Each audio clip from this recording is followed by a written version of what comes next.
갈라디아서 2장 14절에서 21절을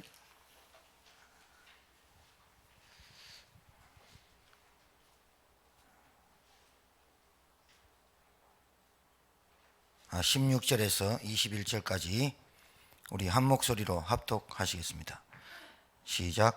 사람이 의롭게 되는 것은 율법의 행위로 말미암음이 아니요 오직 예수 그리스도를 믿음으로 말미암은 줄 알므로 우리도 그리스도 예수를 믿나니 이는 우리가 율법의 행위로서가 아니요 그리스도를 행위로서가 아니고 그리스도를 믿음으로써 의롭다함을 얻으려 함이라. 율법의 행위로서는 의롭다함을 얻을 육체가 없느니라. 만일 우리가 그리스도 안에서 의롭게 되려 하다가 죄인으로 드러나면 그리스도께서 죄를 짓게 하는 자냐? 결코 그럴 수 없느니라. 만일 내가 헐었던 것을 다시 세우면 내가 나를 범법자로 만드는 것이라. 내가 율법으로 말미암아 율법에 대하여 죽었나니 이는 하나님에 대하여 살려 함이라. 내가 그리스도와 함께 십자가에 못 박혔나니 그런즉 이제는 내가 사는 것이 아니요 오직 내 안에 그리스도께서 사시는 것이라. 이제 내가 육체 가운데 사는 것은 나를 사랑하사 나를 위하여 자기 자신을 버리신 하나님의 아들을 믿는 믿음 안에서 사는 것이라. 내가 하나님의 은혜를 패하지 아니하노니 만일 의롭게 되는 것이 율법으로 말미암으면 그리스도께서 헛되이 죽으셨느니라. 아멘. 제목이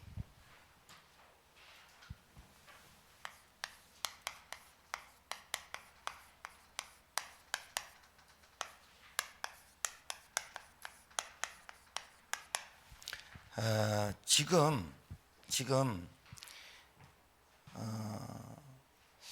우리 교단 그리고 다락방 전도운동하는 교회에서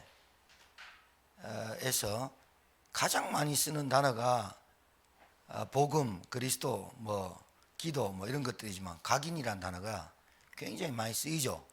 그렇죠? 사실은 갈라디아서에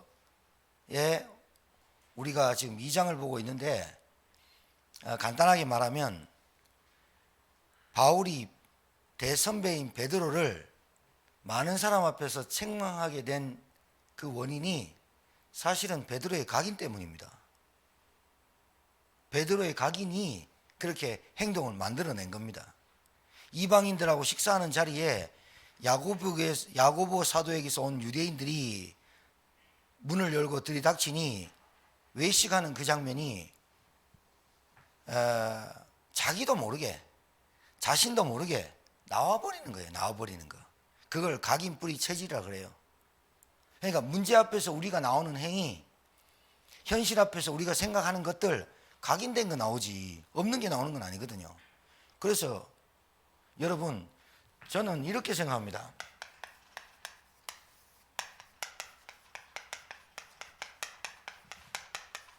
눈에 보이지 않는 영적 전쟁은 이 각인 바꾸는 전쟁이라고 생각됩니다. 저는. 그러니까 영적 전쟁이란 말은 눈에 보이지 않는 싸움인데 우리 인간이 영적 존재잖아요. 맞지요? 하루에 12번도 염려하고 하루에 12번도 마음 바뀌고 이게 마귀가 우리를 아니까 이 사단이 우리를 아니까 집요하게 그 생각과 마음으로 우리에게 각인되어 있는 것들 들춰내는 거 아닙니까? 그러니까 사단을 이기고 사단을 꺾고 그리스도의 권세로 사단을 꺾는단 말은 우리가 그걸 알기 때문에 꺾는 거거든요. 우리 가정에 우리 가문의 역사는 흑암세를 꺾는단 말은 그놈의 활동을 알고 있다는 거거든요. 그리고 복음을 깨닫지 못하게 하고 복음이 이해하지 못하게 하는 우리 가정과 가문의 그놈의 역사가 그놈의 능력 괴계가 알고 있기 때문에 꺾는 거거든요. 근데 실제로 보면 사단의 역사를 꺾고 사단의 흑암을 꺾고 우리가 영적 전쟁을 한다는 말은 그 사람에게 들어가 있는 각인을 바꾸는 거거든요. 그 사람에게 들어가 있는 각인이 뭐예요? 하나님보다 더 찾는 거, 예배보다 우선되는 거, 기도보다 염려하는 거.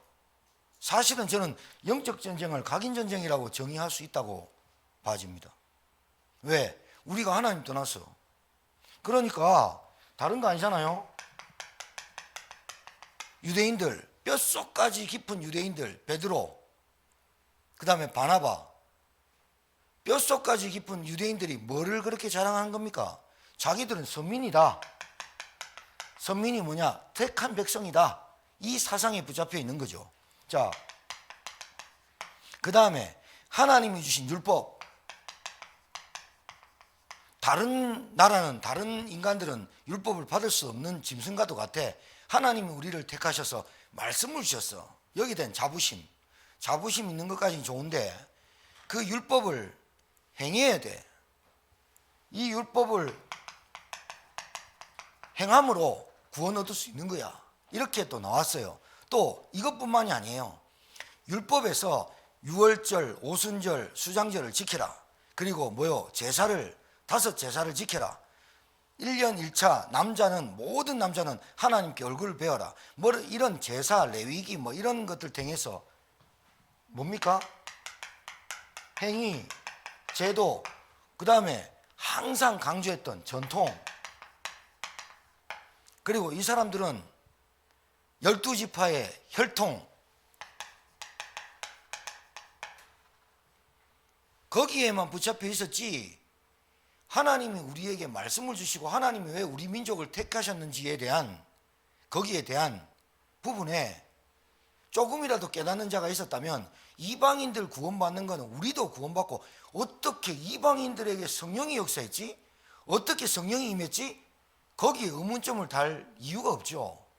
그런데 유대인들은 뼛속 깊이 갖고 있는 것이 뭐냐? 이것들이었습니다. 유대인들의 사상, 민족성, 이런 것들이 복음을 하나님의 계획을 방해하는지 꿈에도 생각을 못했다 이 말입니다. 그러면 우리는 이방인들이라 여러분은 지금 문자로나 설교로 말씀을 들으니 이게 그렇게까지 중요했냐 이렇게 얘기할 수 있습니다. 왜? 우리는 그런 전통. 근데 여러분 우리도 어디 대학 나와서 무슨 김씨야? 대학교, 서울대, 법대 몇 기야? 혈통, 육사 출신, 군인도 육사 출신 진급시키고 경상도야, 전라도야, 충청도야 줄 대고 혈연, 지연, 우리 학연 우리나라도 많습니다. 어느 나라 다 있습니다만은 그게 다 있습니다. 아니 복음이 없고 하나님이 안 계시고 성령이 안 계시고 복음 전할 이유가 없으면 그런 것들이 왜 안 필요하고 그런 것들이 왜 불필요한 겁니까? 된 거지. 뒷사람이 끌어주고 후배가 끌어주고 후배가 밀어주고 선배가 끌어주면 좋지. 그러니까 지금 그 얘기를 하는 게 아니잖아요. 각인전쟁 얘기하잖아요. 베드로가 바나바가 외식을 할 수밖에 없는 상태를 말하는 거예요. 지금 왜 그렇다고요? 이거는 여러분 우리한테 지금을 적용해 보면 우리에게 지금 이 말씀이 여러분 지금 이 성경이 2000년 전에 쓰여진 겁니다. 그죠? 그렇죠? 창세기는 구약은 오래전에 쓰여졌고 이 지금 바울 사도가 쓰였던 갈라디아서는 약 2000년 정도에 쓰여진 겁니다. 그런데 왜 지금 이 말씀이 우리에게도 해당하고 적용됩니까? 이게 복음은 영원하고 복음이 완전하고 복음은 지금도 계속해서 똑같이 적용되고 복음 아니면 살아갈 수가 없는 거예요. 그래서 구원받은 사람은 하나님 은혜 받은 사람은 말씀이 내 것으로 들립니다. 이게 참 신기합니다. 2000년 전에 이 얘기가 지금 나에게 해당되고 나에게 적용됩니다. 자, 이게 유대인들에게 각인뿔이 체질되어 있단 말이에요. 그러니까 우리에게 자기 자신도 모르게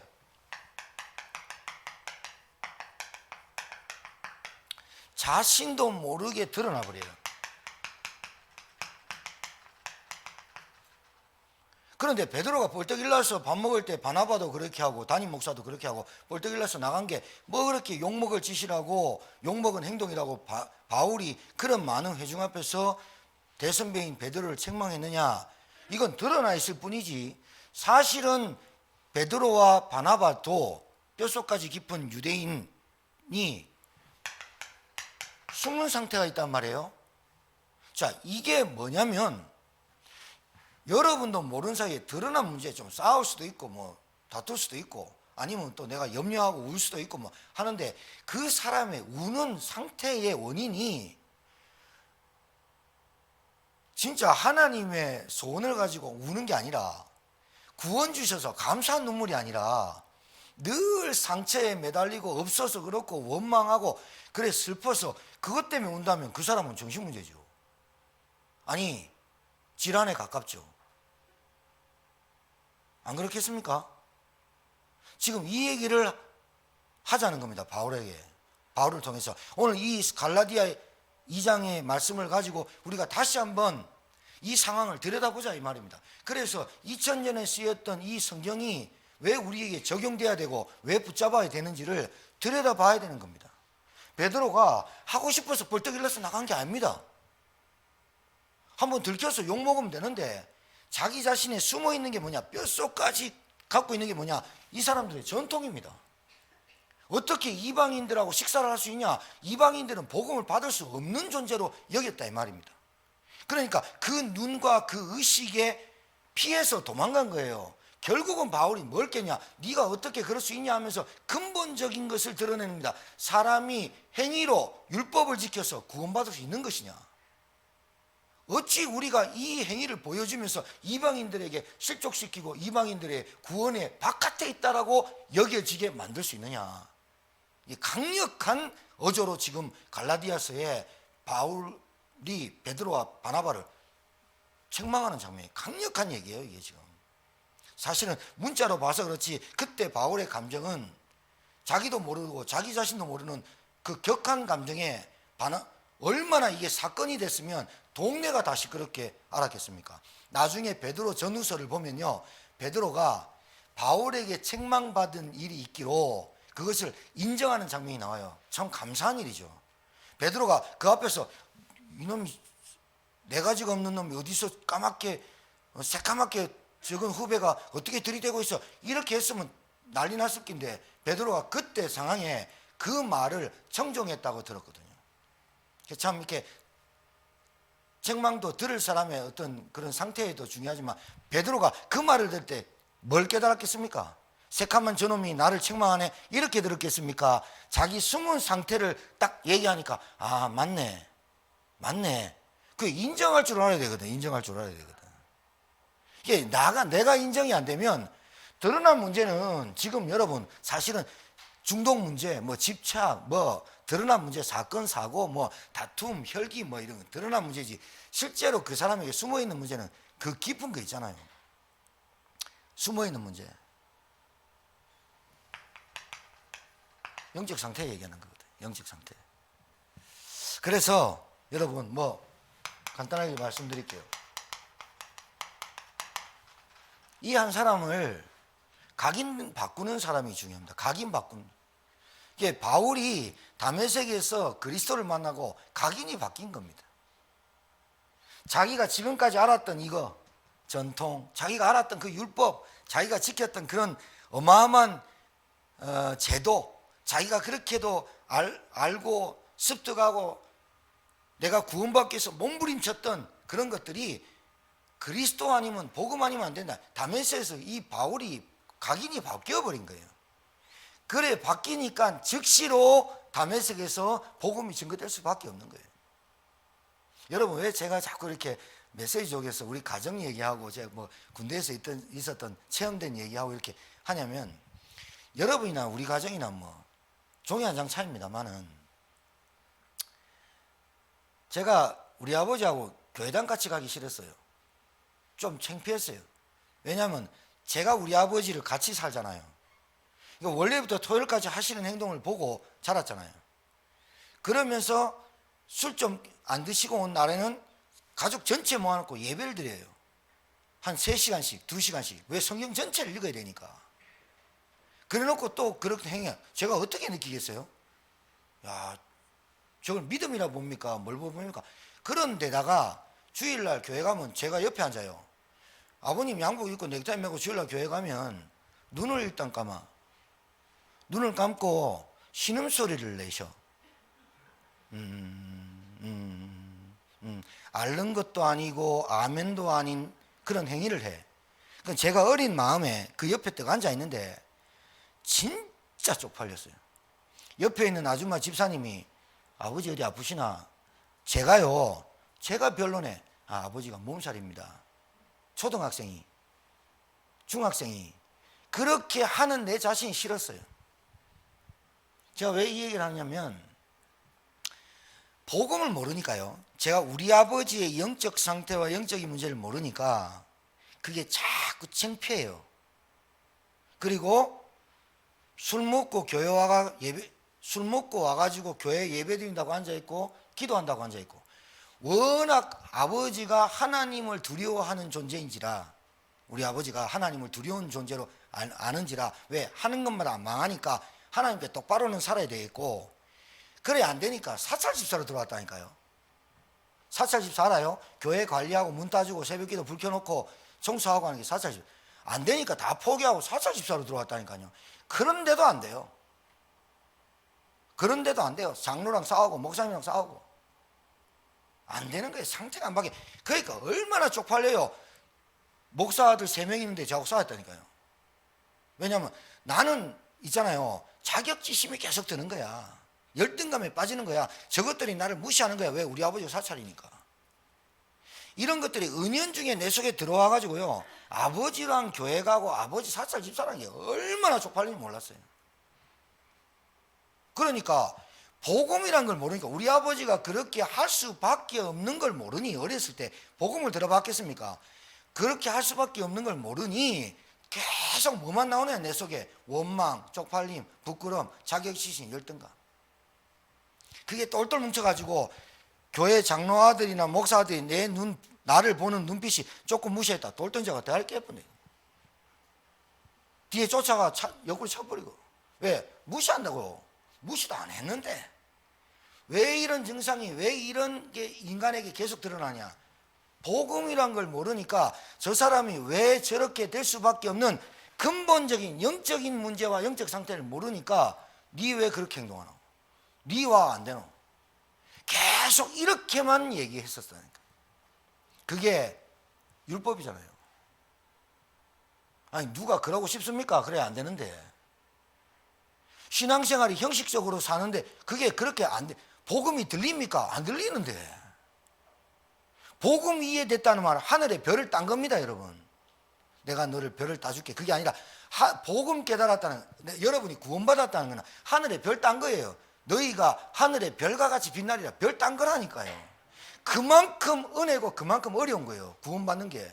사실은 누구든지 주의 이름을 부르면 구원 얻을 수 있지만, 누구든지 안에 예비되고, 진짜 이거 싫어하는 사람 많아요. 하나님이 사랑이라면서 다 구원하지 왜 예비된 사람, 영성적으로 작정한 사람 구원받냐? 그렇게 막 들이대는 사람이 있어요. 이해 안 되는 말이거든요. 그런데 한번 여러분 실제로 한번 체험해 보세요. 구원받을 사람과 구원받지 못한 사람의 특징을 한번 알아보라고요. 구원받을 사람은요 복음에 반응을 해요. 그런데 구원받지 못한 사람의 특징은 복음에 반응을 안 해요. 그게 유기된 거예요. 성경의 말씀이 어떻게 알고 있냐? 복음해도 못 알아들어. 내가 왜 안 되는지 자신도 모르게 나와버린다. 자신도 모르게 결정해버린다. 자신도 모르는 거예요, 이걸. 그러니까 네가 왜 이런 선택을 했어? 아무리 그렇게 해보세요. 그 사람 바뀌는가? 각인이 안 바뀌었다니까. 각인이 바뀌어야 돼요, 각인이. 우리 가정을 보는 각인이 바뀌어야 돼요, 여러분이. 여러분 자신을 보는 각인이 바뀌어야 된다니까요. 여러분 가문을 보는 각인이 바뀌어야 된다니까요. 안 그러면 여러분, 내가 계속 얘기하지요. 떼꾹떼꾹 잔소리만 합니다, 그거. 절대로 안 바뀌면 여러분이 안 바뀐 겁니다, 그거. 그리고 여러분 자신이 복음을 깨달았다는 말은 우리 교회가 잘났다는 말이 아니에요. 잘 들으셔야 돼요. 복음이라고 있는 교회에 와야 그 사람을 이해할 수 있어요. 여러분이 복음이라도 선포되는 교회에 와야 여러분도 바뀌고, 그 사람의 영적인 문제가 그게 아니라 우리 교회라도 와서 구원받아야 된다라고 깨달아지는 거예요. 우리 교회 와야만, 우리 교회만, 다락방만, 우리 교단만 구원이 있다. 작은 누님이 그러더라, 내한테. 왜 다락방은 너희만 구원이 있다고 얘기해? 잘못 들린 거죠. 제가 그랬습니다. 누님, 우리 다락방에만 구원이 있다고 절대 말한 적이 없습니다. 절대 그런 말 한 적이 없고, 우리 다락방에서 말하는 메시지는 뭐냐? 예수가 누군지를 말하는 것이 우리 다락방 전도운동입니다. 이렇게 말해줬다니까요. 이상하게 들린단 말이에요. 같은 핏줄인데도, 같은 혈인인데도, 같이 사는데도 안 들린단 말이에요. 그걸 여러분이 모르면, 저 사람이 왜 복음이 이해 안 되고, 복음이 왜 복음적으로 살지 않고, 왜 기도의 줄이 안 뜨이고, 왜 전도에 관심 없는지 여러분들이 못 깨달으면 그 가정은 사단의 장난감이 되는 거예요. 여러분이라도 깨닫는 이 사람이 축복의 사람이 돼야 된다니까요. 여러분이라도 복음이 깨달아져야 우리 가정에 일어나는 일이 영적인 문제요, 영적인 무지요, 영적 무분별이요, 이걸 알게 되는 거예요. 이거를 듣겠습니까? 바울이 그래 뭐 때문에 그 미쳤다고 그 베드로 대선배인 베드로 많은 회중 앞에서 그 말을 왜 했겠습니까? 새까맣게 밑에 있는 제자가, 후배가 그 얘기 아니에요. 바울은 근본적인 거를 얘기한 거예요. 근본적인 거를. 의롭게 되는 것이 율법의 행위로서냐, 우리 사람의 의로서냐? 아니다. 그리스도의 십자가의 보혈의 피만이 구원받을 수 있고 우리가 의롭게 되는 것이다. 그래서 그리스도가 십자가에 못 박혀 죽었지 않냐? 그런데 너희들의 행위로서 왜 그리스도의 은혜를 폐하려고 하느냐? 근본적인 걸 얘기하고 있는 거예요. 여러분 뭐 잘되면 여러분 믿겠습니까? 여러분이 똑똑하고 여러분이 권력있고 여러분 돈 있으면 잘 되겠습니까?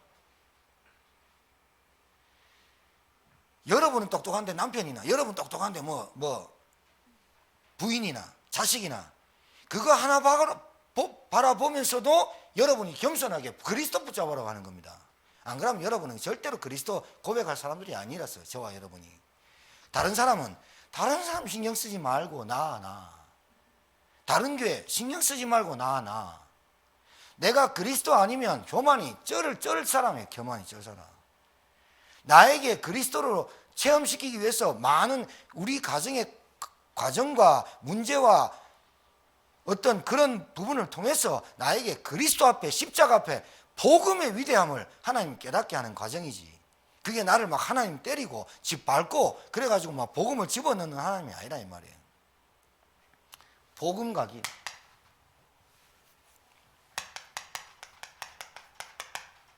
십자가 사건. 이게 말로만 알거든요.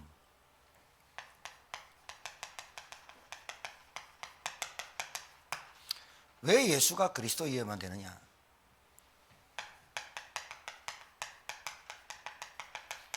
인간 문제, 인간의 진짜 문제는 창세기 3장 하나님을 불순종해서, 하나님을 거역해서 하나님의 선악과 언약을 파괴하고 자기가 하나님같이 되려고 하는 것 때문에 그런 겁니다. 자기 자신이 하나님같이 되려고 하는 겁니다. 선과 악을 구분하고 영원히 죽지 아니하고, 이것보다 더 매력적인 게 뭐냐? 네가 하나님같이 되리라. 거기에 가는 겁니다. 언약 파괴하고 하나님과 독립적인 관계로, 내가 하나님의 간섭받지 않고 내가 독립적으로 하나님 떠나서 살고 싶은 겁니다. 그게 인간의 본능으로 자극한 겁니다. 그래서 불순종으로 하나님 말씀 거역하고 하나님을 떠나게 됩니다. 떠났다는 말은 그냥 학교 다니고 있습니다 얘기 아니라 그랬죠.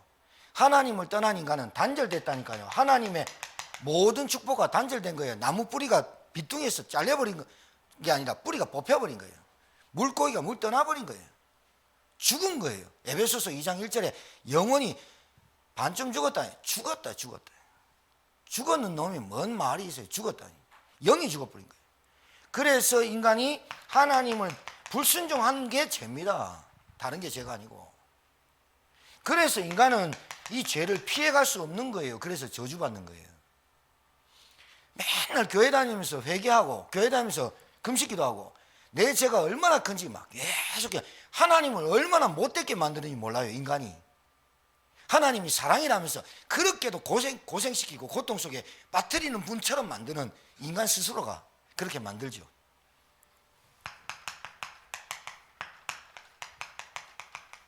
진짜의 인간의 진짜 문제는 하나님 떠나서 원죄 가운데 사단에게 붙잡힌 문제입니다. 그래서 인간의 이 근본 문제 때문에 온 게 영적인 문제입니다. 영적인 문제. 눈에 안 보이게. 영적인 문제는 다른 게 아닙니다. 여러분이 하나님 만날 때 여기서 빠져나온 게 구원이죠. 맞습니까? 하나님 만나는 게 구원입니다. 하나님 만나는 게 왜 구원이냐? 하나님께서 우리에게 복음을 주셨어요. 굿뉴스, 큰 기쁨의 소식. 동정녀 마리아가 임신했을 때 예수님께서 말했어요. 네가 임신한다. 어찌 저에게 이런 일이, 세상에 이런 일이 성령으로 잉태할 것이다. 그 아들을 낳으면 이름을 예수라 해라. 그 예수의 이름이 뭐라고요? 하나님이 우리와 함께 하시다. 임마누엘이라. 이사야 7장 14절 이사야가 예언했던 그 메시지가 그 여자에게 성취되는 700년 전에 있던 역사가 일어나 버리죠. 자, 구원 우리가 노력해 받을 수 있는 것도 아니고 달라해가 주는 것도 아닙니다. 이건 하나님의 전적인 은혜입니다. 자, 내가 구원받았습니다. 그걸 유월절 어린 양의 피를 발라서 애굽에서 나왔다고 합니다. 그런데 이상합니다. 구원받았습니다. 끝난 줄 알았습니다. 구원받았습니다. 예수님 영접합니다. 끝났는 줄 알았습니다. 눈 뜨니까 현실입니다. 눈 감고 기도할 때는 답답하고 힘들고 어려우니까 예수님도 영접하면 뭔가 해결되겠지 하고 눈 딱 떴습니다. 내 앞에 있는 문제, 내 앞에 있는 현실 그대로입니다. 거기에 속거든요. 구원받았다는 말을 처음부터 깨닫는 사람이 있겠습니까? 바울처럼 모르겠습니다. 바울처럼 다메섹에서 주여 니십니까? 나는 네가 핍박한 예수라. 바울이 구약에 전통하고 율법 학자였고 엄청난 스펙을 가져서 이 사람이 한 번만에 깨달은 게 아니라 하나님의 은혜로 이 사람을 임금과 이방인들과 이스라엘 자손들에게 복음을 나의 십자가의 사건을 전할 나의 택한 그릇으로 하나님 불러서 3일 깊은 묵상 속에 들어가다가 사도 바울이 일어나서 복음을 즉시 얘기합니다. 그 복음은 뭐냐? 자기가 우리처럼 여러분과 저처럼 구원받기 이전의 삶이 예수 그리스도를 알기 전의 삶이 그렇게 처절하지는 않았어요. 그렇게 여러분이 그리스도를 알기 전에 뭐가 좀 안 됐었지. 바울처럼 갈망하고 바울처럼 모든 것을 지켜가면서 구원을 지키려고 했던 사람은 아니에요. 여러분이 예수를 그리스도라고 믿었을 때의 상황이 그렇게 갈급하고 하나님 왜 나는 전도가 안 됩니까? 하나님 왜 나는 이게 내 인생이 왜 이렇게 꼬입니까? 진짜 여러분이 그리스도를 알았을 때에 바울과는 좀 차이가 있을 거 아닙니까? 여러분과 저도 1차 합숙을 갈 때의 그 상황은 저도 충분히 이해합니다. 제 상황을. 그때 그리스도를 알고 복음을 알고 충격이 되었습니다. 그런데 시간이 자꾸 점차 지나면서 나에게 그 구원의 은혜가 체험이 안 되고 없어진 게 아닙니다. 그러나 영적인 문제란 자꾸 내가 과거 속에 있었던 내 모습이 자꾸 드러나는 거예요. 이게 걸림돌이 된다 이 말이죠. 과거 속에 내 모습이. 이게 각인뿔이 체일되어 있는 거예요. 뭐가? 구원은 받았고 눈 번쩍 뜨니까 너무 좋더라고요.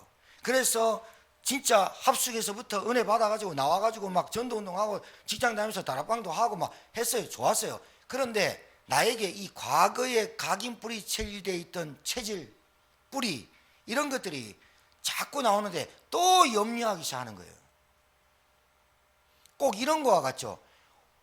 6월절 어린 양의 피를 바르고 나와가지고 그때 너무 좋아서 춤추고 난리 나가지고 밤중에 나왔는데 홍해 앞에 갔을 때 그 심정.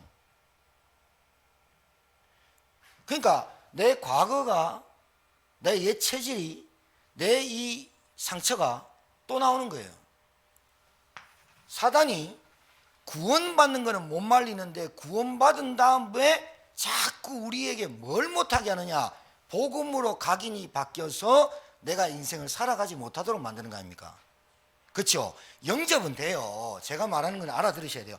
구원, 예수 그리스도를 구주로 영접하고 십자가 사건이 믿어져서 영접을 하겠죠. 신하고 마음에 믿어 이르는데요. 누구를 따라했든지. 그런데 그렇게끔 야, 내가 진짜 저주 가운데, 재앙 가운데 빠져나올 수 있는 길은 그리스도밖에 없어. 이게 그렇게 와닿느냐? 그렇지 않죠? 왜요? 현실이 이게 자꾸 나를 끌고 가죠. 그러니까 무슨 말이냐? 구원받기 이전의 상태로 나를 자꾸 끌고 가려고 하는 이 사단의 정체를 모르는 거죠. 알아도 사단이 있죠. 이게 계속해서 나를 괴롭히는 거죠. 그래서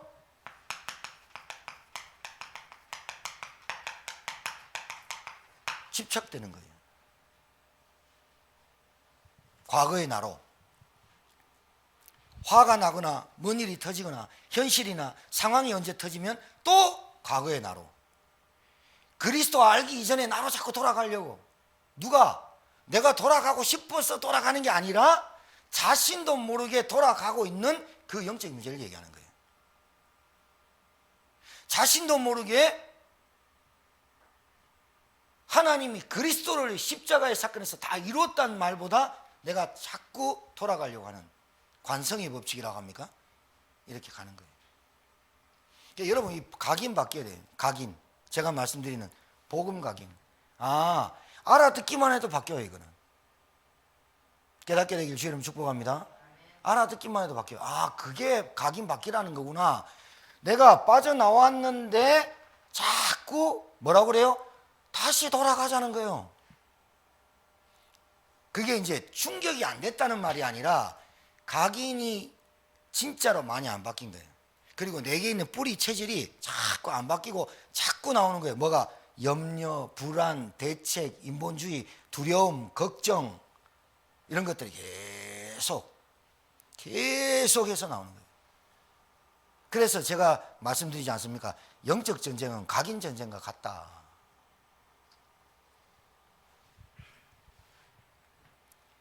그러니까 구원은 받았다고 하는데 우선순위가 안 바뀌는 거예요. 구원은 받았다고 하는데 내가 무엇의 중요성을 두고 사는지를 안 바뀐 거예요. 네. 여러분, 제가 얘기했잖아요. 코로나가 문제가 아니라니까요. 백신 나왔어. 백신이 문제가 아니라니까요. 변이 바이러스 나왔어. 변이 바이러스가 문제가 아니니까 여러분이 그것을 직면해서 여러분이 대하는 여러분의 생각한 마음이 문제지. 하나님이 하시는 일이라고 안 보이잖아. 그게 조심해야 돼. 누가 조심을 안 하냐고. 교회가 위험 요소가 꽉 차 있는 게 교회냐고. 그걸 바라보는 여러분의 생각이 저 사람의 각인뿌리 체질이 다른 게 아니구나. 코로나로 위장했을 뿐이야. 백신이라든가 위험성이라든가 현실이라든가 돈이라든가 경제라든가 인격이라든가 지식이라든가 학문이라든가 뭔가 배경이라도 그걸로 둔갑해 놓은 거지, 실제로는 그 사람의 생각과 마음에 각인이 안 바뀐 거죠. 예수를 믿었고 구원받았으면 마스크 빼고 다니라. 누가 이런 미친 소리를 합니까? 그 말을 하는 사람 단 한 사람도 없습니다. 그런데 그게 아니잖아요. 그게 제가 말씀드리는 거는 구원이라는 것에 대해서 내가 진짜 바로 알면, 복음이란 것에 대해서 그 중요성을 진짜 내가 알면, 내가 어떻게 구원받고 어떻게 하나님을 만나게 된 걸 알면 내가 바뀔 수밖에 없다는 걸 말씀드리는 거예요. 예배, 기도, 교회, 성도, 모든 것이 바뀌는 근본 문제가 바뀐다는 거예요. 각인이 바뀐다는 말은. 그러면서 내게 올 수밖에 없는 이 영적인 문제가 여러분에게는 축복이 되는 거예요. 왜 그러냐? 그러니까 여러분 가정에 모여서 포럼을 하게 되는 거예요. 봐라, 우리가 구원받았다. 우리는 예수가 그리스도라고 믿는다. 그리스도 삼중직 애들한테 받아 쓰기 하고 적으라면 적을 수도 있다. 왕, 선지자, 제사장, 기름 받은 자, 그 얘기를 하려고 하는 게 아니다. 예수가 그리스도 메시아 4,000년을 예언했던 그리스도로 오지 않으면, 우리 인간 구원자로 오지 않으면 우리 인간의 문제는 해결할 수 없고 인간은 구원의 길이 없다. 그래서 하나님이신 그분이 독생자 아들로 오셔서 우리를 구원하신 구원자로 오신 것이다. 그 일을 그리스도로 한다. 이거는 알아들으면 돼요. 문제는 알아듣고 예수님을 영접했는데 눈을 딱 뜨니까 현실 문제 그대로 있는 거예요. 홍해가 내 앞에 있는 거예요. 그러니까 또 어떻게 나오느냐? 하나님 감사해요. 우리 앞에 홍해를 갖다 주셔서. 왜? 그리스도의 여호와의 능력을 보여주는 기회가 되는군요. 이렇게 말할 사람이 10,000명 중에 1명이 없다니까요. 자, 제가 말씀드린 거, 저를 말씀드리는 거예요. 여러분이 어떤 문제를 당했을 때, 어떤 사건이 왔을 때, 어떤 어려움이 왔을 때 여러분이 어떻게 보느냐는 거예요. 하나님, 이 문제를 내게 주신 것이 예수가 그리스도이심을 나타내는, 우리에게 체험하는, 복음을 체험하는 기회인 줄 믿습니다라고 하는 사람이 몇 되겠냐는 거예요. 그걸 복음 각인 바뀌었다고 말하는 거예요. 그러니까 여러분이 못 알아들으면 안 된다고 자꾸 제가 애타는 심정으로 안타깝게 말씀드리는 이유는, 여러분이 복음이 아니면 다른 사람을 복음으로 볼 수 없고, 우리 교회에 누가 데리고 와도, 새 가족이 와도, 여러분 가족 중에 누가 와도 안 되는 거예요. 안 되네? 되네? 안 된다 된다로 밀고 당기고 있는 거예요. 여러분이 복음이 안 깨달아지면, 여러분이 복음이 안 이해되면 계속 저러네? 이렇게 돼요. 여러분이 안 되면서. 여러분이 복음이 아니면서 복음으로 치유받아야 된다고 생각하는 거예요. 아니요. 여러분이 복음돼야 남편이 복음돼요. 여러분이 복음돼야 가정이 복음된다니까요. 그래서 우리 교회 기도면 우리 가정에 복음화가 되게 하옵소서 하는 말은 여러분이 돼야 된다니까요. 여러분이 복음 받게 돼요.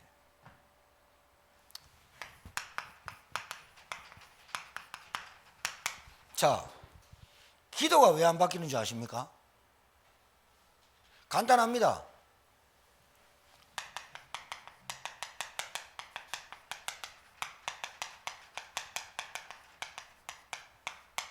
문제 해결 소원 성취입니다.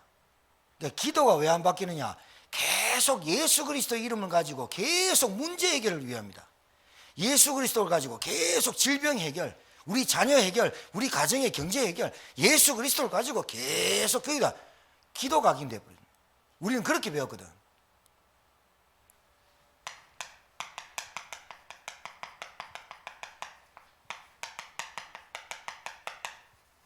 하나님의 계획이 보이도록. 그래서 여러분 문제 속에서 오히려 그 문제가, 우리 가정에 있는 문제가, 우리 가문에 있는 그 문제가 여러분이 볼 때 하나님 맞습니다. 우리 가정에는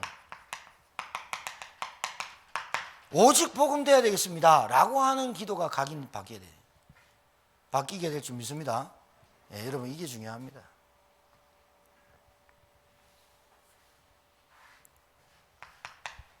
기도 각인 바뀌어야 된다. 여러분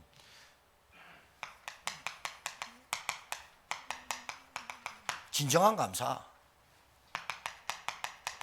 진정한 기쁨, 진정한 행복 속에 오는 그 삶, 기도를 통해서 하나님 여러분 뭐하게 하시는 거예요? 여러분의 삶을 들여다보고 여러분의 과정 속에서 하나님이 여러분을 복음 깨닫게 하려고 얼마나 애쓰시는지 보여지는 것이 기도입니다. 깨닫게 되길 주님 축복합니다. 여러분 기도를 통해서 여러분 자신을 보세요. 여러분이 고민하는 게 뭔지, 여러분 걱정하는 게 뭔지, 여러분 염려하는 게 뭔지.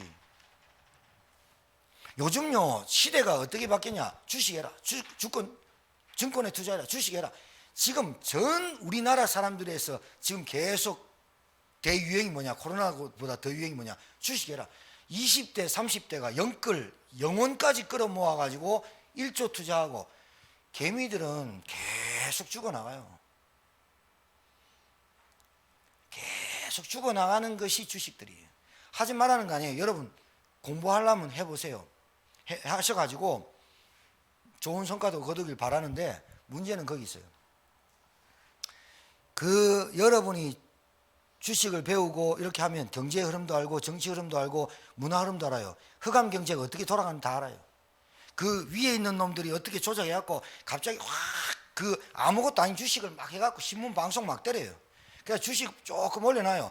그러면 그거 하는 줄 알고 개미들이 모여가지고 그거 탁 잡아요. 그러면 싹 빼가요. 돈 쫙 모으면 싹 빼가요. 그래요. 완전 종이조각이 돼버리면 안 돼요. 그 일들을 알아야 되는데, 문제는 주식을 하든지 은행 투자를 하든지 부동산을 하든지, 문제는 그 사람이 가지고 있는 생각의 중심이 중요하겠죠. 그렇죠? 여러분, 제가 왜 생뚱맞게 주식 얘기를 갑자기 합니까, 여기서?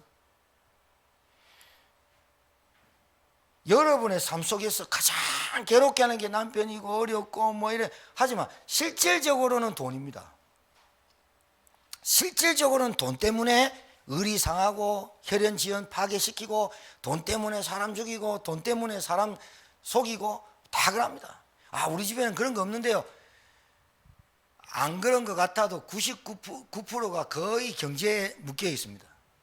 그리고 다른 그거 조금 벗어나면 혈연, 가족, 오직 그겁니다. 오직 그겁니다. 이런 게 많이 맞물려 있습니다. 그러니까 여러분, 왜 제가 이 말씀을 드리냐, 여러분이 이 기도가 뭐냐면요, 여러분에게 문제를 주신 하나님이 여러분이 네가 진짜 고민한 게 뭐야? 하나님이 묻는 겁니다. 네가 진짜 고민하는 게 뭐야? 네가 진짜 기쁜 게 뭐야? 내가 진짜 기쁜 게, 내가 진짜 행복한 게, 내가 진짜 고민되는 게, 여러분은 알잖아요.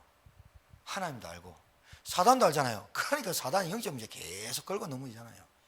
그거를 초월하는 것, 그거를 이기는 것, 그게 기도 속에서 나와야 된다 이 말입니다. 알겠습니까? 감사, 기쁨, 행복. 세 번째,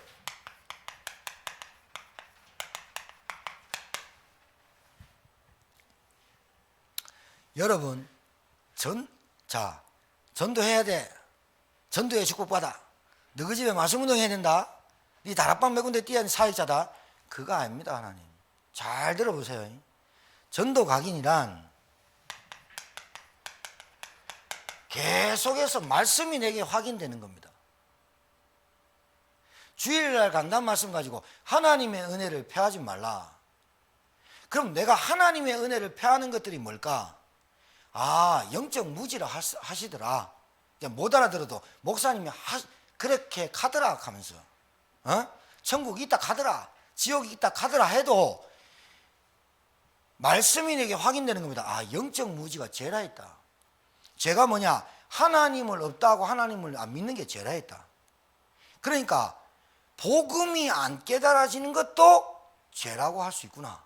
맞죠? 예수 그리스도가 안 깨달아진 것도, 왜? 예수 그리스도가 안 깨달아지게 하는 놈이 누구냐 이 말이에요. 예수 그리스도가 모든 문제 해결자라고 말하고 있는데 성경에는 예수가 다 이뤘다 하는데 안 믿어지게 하는 놈이 누구냐 이 말입니다. 그 놈한테 속는 게 무지하고 속는 게 바보지요. 그것도 죄라 이 말이에요. 속아서 영끌해가지고 다 태웠어. 뭐 어떤 주식에 다 태웠어. 그거 다 날려가서 종이조리 됐어. 누구 책임이야? 지 책임이야. 그걸 영적인 무지라 하잖아요. 복음 못 깨닫는 것도 죄입니다.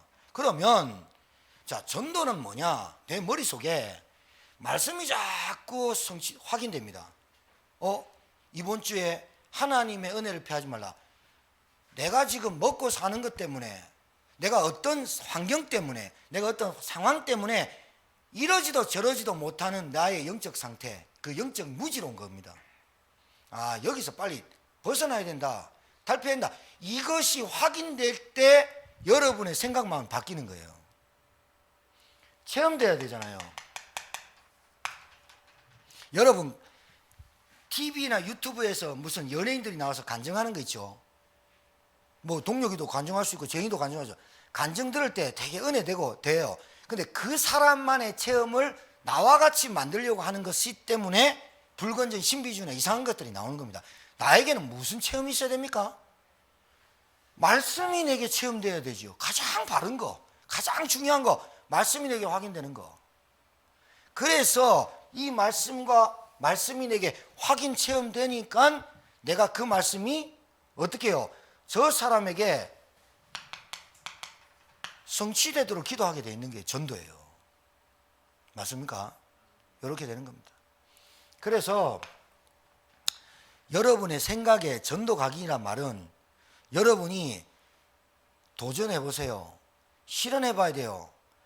여러분이 현장에서 복음 제시해 본 거하고 안 해본 거는 솔직히 말해서 계속 이론 듣는 거 하고 영적인 문제, 영적 상태, 불신자 상태, 불신자 멸망하는 상태 계속 말만 들었지 실제로 여러분이 그거 직면하면 여러분이 딱 그 앞에 딱 직면하면 여러분 불신자 상태 6가지 그대로 나와버려요. 나올 수밖에 없어요. 그리고 여러분이 그렇게 이해한다고 해도 문제 앞에서는 여러분 이해 못해요. 아, 저 사람 저렇게 행동할 수밖에 없어. 여러분이 그러지. 여러분 가족이 해보세요. 그게 이해되나? 다른 사람은 다 이해돼도 자기 자신에 대해서 이해 못해요. 그리고 자기 자신이 하는 것만 이해해요. 남들은 이해 안 해요. 불신자 상태 그대로 나와요. 그래서 10분에서 20분 하나님이 우리에게 만남을 주시면 반드시 예수 믿습니까? 예수 믿어야 구원받습니다. 하나님 만나는 길이 있습니다. 인간은 죄 때문에 멸망받습니다. 하나님 만나지 못하면 인간은 절대 행복 없습니다. 라고 정확하게 복음 제시할 수 있도록 여러분들이 10분에서 20분 만나는 그 만남 속에 복음을 제시할 수 있도록 실현하는 거예요. 여러분 이거 너무 동떨어져 있으면 계속해서 복음이 머리에 지식과 이론과 반복적인 교육으로 습득되어 있는 거지 실제로 문제가 터지고 사단의 역사가 우리 가정에 일어나면 불신자 상태로 돌아가 버려요. 하나님 없는 것처럼 돌아가 버린다니까요. 구원 받아놓고 영적인 문제 붙잡혀요. 이게 사실은 상처에서 나와요. 나온다니까요. 저는 참 이렇게 다른 데는 별로 화가 안 나는데요. 언제 화나냐?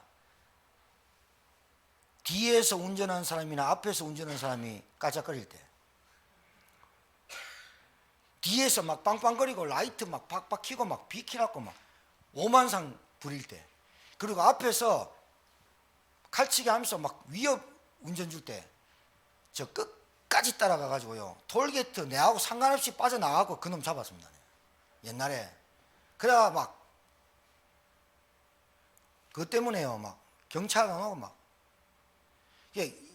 나도 모르게 화가 나. 그거 나 보면 막 미쳐 막. 그리고 저 이제 지나갈 때 남자가 길거리에서 여자 두드려 패는 장면 볼 때 내가 뭐라고 그냥 가고 신고하고 하지 마세요 이런 말이면 되는데 그 여자 처음 봤고 그 남자 처음 봤는데 같이 싸움해보고 이러는. 뭐 남들이 보면 의리파라. 영적인 문제. 하지 말라고 도와주지 말라는 게 아니에요. 여러분 잘 알아들으셔야 돼요. 여러분이 각인된 게 굉장히 무서워요. 각인된 게. 그러니까 여러분 이제 우리 랩런트 학교 가거든요. 다음 주에. 자, 비대면이다 대면이다. 그게 문제가 아니에요.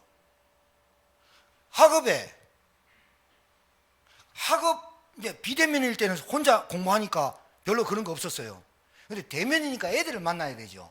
거기에 대한 두려움이나 불안이 올 수 있죠. 그게 냅니다. 그게 납니다.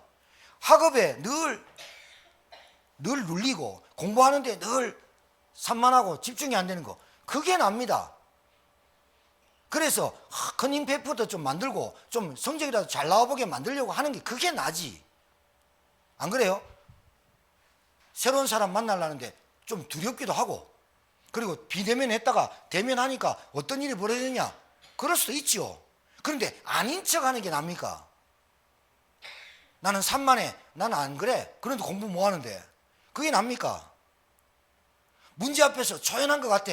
그게 납니까? 문제 앞에서 떨고 어려움이 오고 인본주의 쓰고 대책 세우는 게 그게 나한테 들켜야 그게 드러나줘야 아 이게 나구나. 그래서 나는 진짜 영적으로 그리스도 붙잡고 영적 싸움 해야 되겠구나. 이게 하나님의 축복의 발판이라고 하는 거지. 나는 괜찮아. 기도 안 해도 돼. 피해가면 돼. 그거는 축복의 사람이 아니지.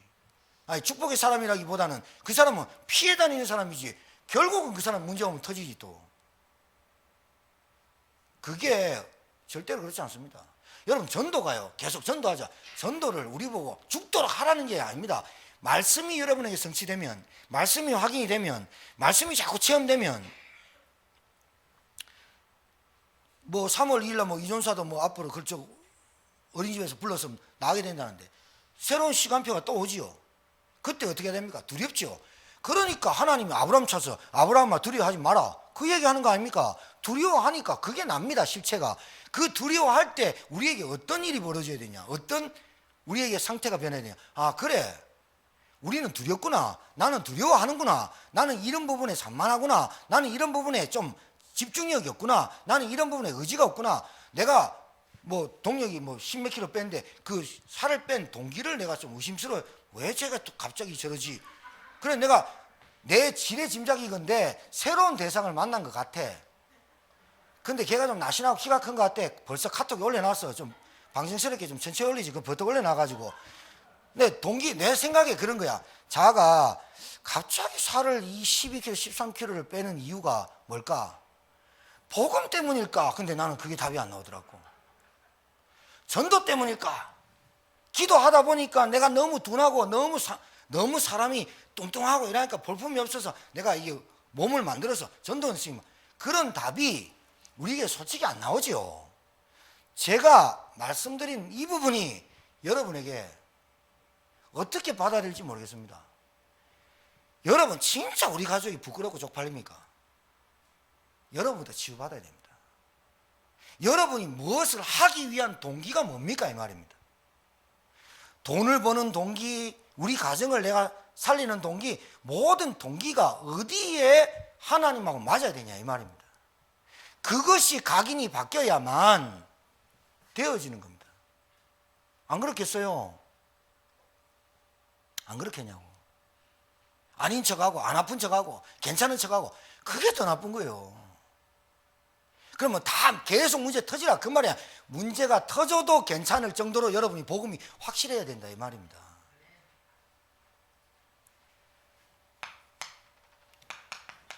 여러분 도전하셔야 됩니다. 여러분 생각을. 일주일에 영접 1명 한번 해봐야겠다.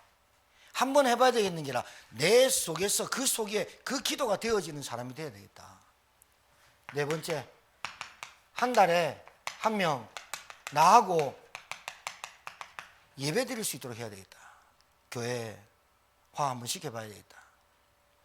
이런 것들이 여러분에게, 그러니까 결론적으로 본 사람하고 뭐를 체험해 본 사람하고 영적 싸움해 본 사람하고 실제로 영적인 문제를 내가 아는 거하고 틀린 거죠. 실제로 본 사람, 실제로 우리 가정의 영적 문제 싸움한 사람, 영적 싸움한 사람, 실제로 현장에 나가서 그 사람한테 복음을 제시할 때 그 주변이 어떻게 역사하고 사단이 역사하는 거 본 사람, 복음을 제시할 때 이 사람 영접하려는데 그 옆에 있는 기독교인이 오히려 방해하는 거 본 사람, 내가 복음을 제시해 볼 때 복음이 정리되지 않고 내한테 떠듬 그리고 막 어버버버 해도 이 사람이 그러면 내 그 예수 믿을게 라고 한 거 본 사람, 그래서 내가 하는 게 아니요 하나님께서 이 예비된 자를 구원시킨다는 걸 본 사람. 틀리죠. 내가 준비를 잘 해가지고 말을 잘 해가지고 영접도 시켰는데 이제 우리 안무사님도 그렇고 서입사님도 그렇고 여기 계신 분들 중에 복음 전해서 교회 많이 이렇게 인도한 사람도 있어요. 근데 어느 날 쭉 저는요 기도가 되더라니까요.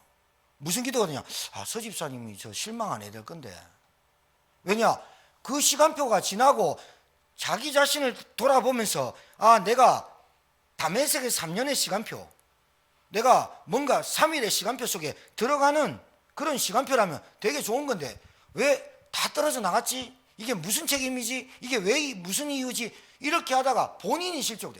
근데 아니라 다를까 하나님이 그런 마음을 안 주시고 아 이거 내 시간표다 이렇게 하더니 얼마나 감사합니까? 그러면 하지 마라 말입니까? 아니죠. 이제는 뭡니까? 내가 뭔가 정리가 되고 준비가 돼야 되겠구나. 그래서 어떤 문제를 가지고 어떤 상황을 볼 때, 내 상황을 볼 때 그 사람과 나와의 관계가 어떤 관계인지, 그 사람과 나와의 관계 속에서 어떤 복음이 들어가야 되는지 그것을 좀 정리하는 시간표가 정리된 준비된 제자가 돼야 되겠다. 이렇게 되겠죠. 내가 이 사람과의 관계가 뭐 부채가 있는 관계라든가 아니면 사제지간이라든가 아니면 조카라든가 아니면 뭐 우리 뭐 혈연이라든가 아니면 먼 사촌이라 이런 어떤 관계 속에서 나타나는 복음이 정리된 거, 그런 거 얘기해야 되겠죠. 여러분에게 오늘 보좌의 능력이 임하기를 주의 이름으로 축복합니다. 여러분 오늘 이 자리에 앉아 있으면서 말씀 들을 때 하나님이 시공간을 초월하신 하나님의 기도의 응답이 일어나길 주의 이름으로 축복합니다. 여러분 이 시간에 성삼위 하나님의 역사가 시작되는 밤이 되기를 축원합니다. 기도하겠습니다. 하나님 감사합니다. 오늘 말씀을 가지고 우리 교회가 10가지 기도 제목 속에 이 말씀이 확인되고 찾아지는 2021년도는 우리 교회가 기도하는 10가지 기도 제목에 다 응답이 되고 성취되는 체험이 있는 한 해가 되도록 축복하여 주옵소서. 말씀이 확인되고 체험되게 하시고 이 말씀이 성취되는 저희들의 삶이 또 우리 교회가 되도록 은혜 허락해 주옵소서. 이제는 만왕의 왕 되신 우리 구주 예수 그리스도의 은혜와 하나님의 크신 사랑과 성령님의 역사 있는 교통 충만케 하심이 복음 각인된 한 사람, 복음으로 바뀐 한 사람이 그 지역과 그 가정 가문 살리기를 소원하며 오늘도 이 말씀을 듣고 현장으로 나아가는 주의 종들 머리 위에 그의 기업과 가정과 산업 위에 현장 위에 앞으로 하나님이 보낼 제자들 위해 이제부터 영원토록 항상 함께 계실지어다. 아멘.